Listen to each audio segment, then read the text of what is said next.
بسم اللہ الرحمن الرحیم نحمدہ ونصلی علی رسول الکریم اما بعد۔ میرے محترم بزرگ و دوستو، جیسا کہ ہم سبھی جانتے ہیں کہ رمضان کا جو مہینہ ہے وہ ختم ہونے کے قریب ہے اور اخیر عشرہ چل رہا ہے اور عید کی تیاری ہے۔ تو جو حالات ہمارے سامنے رمضان سے پہلے تھے وہی حالات رمضان میں ہیں، اور وہی حالات جو ہے ہمارے سامنے لاک ڈاؤن کے عید پہ رہیں گے۔ تو جو پریشانی ہمیں جمعہ کی نماز پڑھنے میں آئی تھی اور نمازیں پڑھنے میں آئی تھی، اسی طرح ہمارے سامنے جو پریشانی وہ عید کی نماز کی ہے۔ لیکن اللہ کا شکر ہے، شریعت میں جو ہے آسانی ہے۔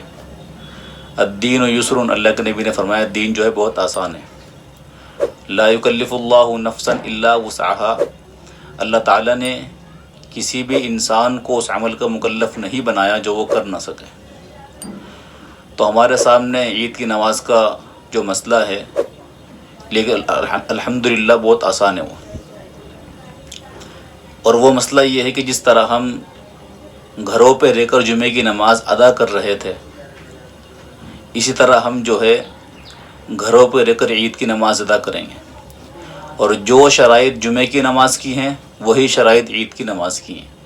فرق تھوڑا سا اتنا ہے کہ جمعے کا جو خطبہ ہے وہ جمعے کے لیے شرط ہے، اور عید کا جو خطبہ ہے وہ سنت ہے۔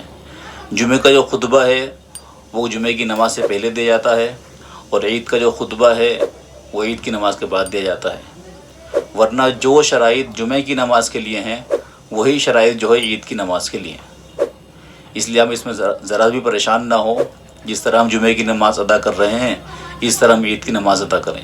جو لوگ جمعے کی نماز پڑھا رہے تھے، مختصر خطبہ تھا ان کے سامنے، وہ لوگ عید کی نماز بھی پڑھائیں اور مختصر خطبہ پڑھیں، ضروری نہیں کہ ہم لمبا خطبہ پڑھیں۔ دوسری بات یہ ہے کہ عید کی نماز کے لیے اگر کسی کو موقع نہ ملے یا کوئی پڑھ نہ سکے، یا جہاں عید کی نماز نہ ہوتی ہو، تو وہ لوگ ذرا بھی پریشان نہ ہوں۔ بلکہ علماء نے مسئلہ یہ لکھا ہے ایسے حالات میں کہ جسے عید کا موقع نہ مل سکے، جو عید کی نماز نہ پڑھ سکے، وہ اپنے گھر پہ رہ کر ہی 2 یا 4 رکعت اشراق یا چاشتگی پڑھ لے، انشاءاللہ اس پہ کوئی گناہ نہیں ہے۔ جمعے کی نماز فرض ہے، عید کی نماز واجب ہے، لیکن اس کے شرائط ہیں کہ جماعت کا ہونا وغیرہ وغیرہ۔ اگر کسی کو عید کی نماز پڑھنے کا موقع نہ ملے تو وہ اپنے مقام پہ رہ کر 2 یا 4 رکعت نفل نماز پڑھ لے، تاکہ اس کو قلق اور افسوس نہ ہو، اور انشاءاللہ اس کو عید کی نماز چھوٹنے کا کوئی گناہ نہیں ہوگا۔ تو یہ مسائل ہیں عید کی نماز کے، اس لیے ذرا ہی پریشان ہونے کی ضرورت نہیں ہے، مسئلہ بہت آسان ہے۔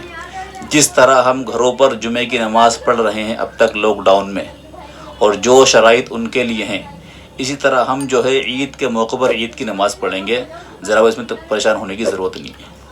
اور اگر کسی کو خطبہ نہ آتا ہو تو جیسے اب تک ہم خطبہ پڑھ رہے تھے، بہت سے لوگ تیسرا کلمہ پڑھ لیا، سورہ فاتحہ پڑھ لی، اس طرح عید کی نماز کے بعد جو خطبہ پڑھا جائے گا اس میں بھی تیسرا کلمہ پڑھ لیں، سورہ فاتحہ پڑھ لیں، کوئی اور صورت پڑھ لیں، انشاءاللہ خطبہ ادا ہو جائے گا۔